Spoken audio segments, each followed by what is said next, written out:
Hello guys, ഒരു ചെറിയൊരു പരിപാടിക്ക് പോകുന്നതാണ്. എൻ്റെ നാട്ടിലെ വല്യച്ഛൻ്റെ മോൻ്റെ ഹൗസ് വാമിംഗ് ആണ്. അപ്പം ഞങ്ങൾ മക്കളും രഞ്ജുവേട്ടനും കൂടിയിട്ട് പോവുകയാണ്. ഒളവണ്ണയിലാണ് ഹൗസ് വാമിംഗ് നടക്കുന്നത്. അപ്പം അവിടേക്ക് പോകുന്ന വഴിയിൽ ചെറിയ കുറച്ച് വിശേഷങ്ങളൊക്കെ പറഞ്ഞ് ഞങ്ങളിങ്ങനെ പോവുകയാണ്. കൂടുതലായിട്ട് വീഡിയോസൊന്നും എടുക്കാൻ പറ്റിയിട്ടില്ല. പിന്നെ അവിടെ എത്തിയപ്പം മൊത്തം തിരക്കായിരുന്നു. അപ്പം അമ്മേനെ കണ്ടപ്പോൾ അമ്മേൻ്റെ അടുത്ത് കുറച്ച് നേരം സംസാരിച്ചിരുന്നു. ഭക്ഷണമൊക്കെ കഴിച്ചതിന് ശേഷമാണ് ഇവിടെ ഇരിക്കുന്നത്. വീടിനുള്ളിലൊന്ന് കാണട്ടെ എന്ന് വിചാരിച്ചിട്ട് ഞാനൊന്ന് ജസ്റ്റ് എല്ലാ ഭാഗത്തുനിന്ന് കയറി. അപ്പോൾ ഇവരെല്ലാവരും സോഫയിൽ ഇരിക്കുകയായിരുന്നു. അതിനുശേഷം കുറച്ച് നേരം അമ്മേൻ്റെ അടുത്ത് കുറച്ച് വർത്തമാനങ്ങളൊക്കെ പറഞ്ഞ് ഞങ്ങൾ വീണ്ടും വീട്ടിലേക്ക് തിരിച്ചു വരുന്ന വഴിക്ക് ഭയങ്കര തിരക്കായിരുന്നു. റോഡിൽ മൊത്തം ബ്ലോക്കായിട്ട് വണ്ടി ഇവിടെ പരിപാടി നടക്കുന്നതുകൊണ്ട് തന്നെ റോഡിൽ നല്ല ബ്ലോക്കായിരുന്നു.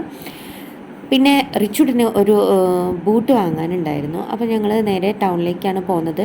അപ്പോൾ കോസ്മോസിൽ കയറിയതിന് ശേഷം അവിടുന്ന് ബൂട്ടൊക്കെ തരികയാണ്. ബൂട്ട് അച്ഛനും മക്കളും നോക്കുന്നുണ്ട്.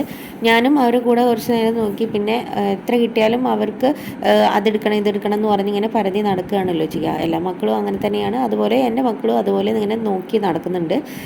കുറേ നോക്കിയതിന് ശേഷം അവരൊരു ബൂട്ട് സെലക്ട് ചെയ്ത് പിന്നെ കിച്ചുട്ടിന് ഷോക്സും കാര്യങ്ങളൊക്കെ എടുത്ത് അവരിപ്പോൾ കളിക്കാൻ വേണ്ടിയിട്ട് രാവിലെ പോകുന്നുണ്ട്.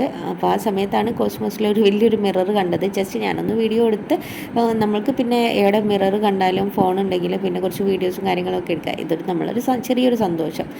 പിന്നെ അവിടുന്ന് സാധനങ്ങളൊക്കെ വാങ്ങി ഞങ്ങൾ തിരിച്ച് നാട്ടിലേക്ക് പോരുകയാണ്. രഞ്ജുവേട്ടന് ഡ്യൂട്ടിയിൽ കൊണ്ട് തന്നെ ഞങ്ങൾ പോകുന്ന വഴിക്ക് മെഡിക്കൽ കോളേജിൽ എത്തിയ സമയത്താണ്. മെഡിക്കൽ കോളേജ് കുറച്ച് മേലെ എത്തിയ സമയത്ത് അവിടെ റോഡരികിലുണ്ട് ഒരു ടെൻഡർ കോക്കനറ്റിൻ്റെ പായസവും ബദാം മിൽക്കും കൊടുക്കുന്നുണ്ട്. പക്ഷേ ആവറേജ് ടേസ്റ്റാണ്, എന്നാലും കുഴപ്പമൊന്നുമില്ല. പിന്നെ വരുന്ന വഴിക്ക് ഞങ്ങൾ പൂള വറുത്തത് കണ്ടു. അതും ഒരു പാക്ക് വാങ്ങി വണ്ടിയിലിരുന്ന് ഇങ്ങനെ യാത്ര ചെയ്യുന്ന സമയത്ത് ചെറുതായിട്ട് ഇങ്ങനെ കറുമുറു കടിച്ച് വരുന്നത് ഒരു രസമാണല്ലോ. അപ്പം പൂള വറുത്തത് വാങ്ങിയപ്പോഴേക്കും അടിയായി.